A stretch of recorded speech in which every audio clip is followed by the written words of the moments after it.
ಇರ್ತಾರೆ. 2 ರೂಪಾಯಿ ಇದ್ರೆ ಅದರಲ್ಲಿ 1 ರೂಪಾಯಿಯಿಂದ ಊಟ ಮಾಡಿ ಇನ್ನ 1 ರೂಪಾಯಿಯಿಂದ ಪುಸ್ತಕವನ್ನು ತೆಗೆದುಕೊಳ್ಳಿ ಅಂತ ಹೇಳಿರ್ತಾರೆ. ಎಲ್ಲರೊಂದ್ಸಲ ಜೋರಾಗಿ ಚಪ್ಪಾಳೆ.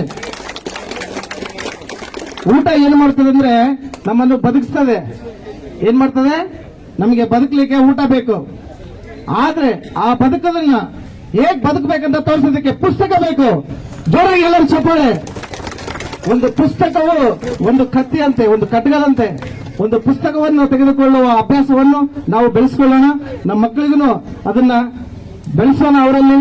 ಯಾಕಂದ್ರೆ ಶಿಕ್ಷಣವಿದ್ದರೆ ಎಲ್ಲದೂ ಸಾಧ್ಯ. ಶಿಕ್ಷಣದಿಂದಲೇ ಎಲ್ಲದನ್ನೂ ಸಾಧಿಸಲು ಸಾಧ್ಯ. ಇವತ್ತು ರಾಜಕೀಯ ಪರವಾಗಿ ಹಾಗೂ ಶೈಕ್ಷಣಿಕ ಪರವಾಗಿ ಇವತ್ತು ಉನ್ನತ ಸ್ಥಾನಗಳಲ್ಲಿ ಈ ಒಂದು ಹೆಣ್ಮಕ್ಳು ಒಂದು ದೇಶದ ಪ್ರಧಾನಿಯಾಗಿ ನಮ್ಮ ಇಂದಿರಾ ಗಾಂಧಿ ಅವರೊಂದು ಮಾತು ಹೇಳ್ತಾರೆ. ನೋಡ್ರಿ, ನೀವು ಗುಡಿಯೊಳಗೆ ನನ್ನನ್ನು ಕರ್ಕೊಳಿಕ್ಕೆ ಆಗ್ಲಿಲ್ಲೇನು, ಯಾಕಂದ್ರೆ ಅವರು ವಿಧವೆ ಆಗಿರ್ತಾರೆ. ಆದ್ರೆ ನನ್ನನ್ನು ಅಂಬೇಡ್ಕರ್ ಅವರು ಅಸೆಂಬ್ಲಿಗೆ ಕಳಿಸ್ತಿದ್ದಾರೆ. ಎಲ್ಲರೂ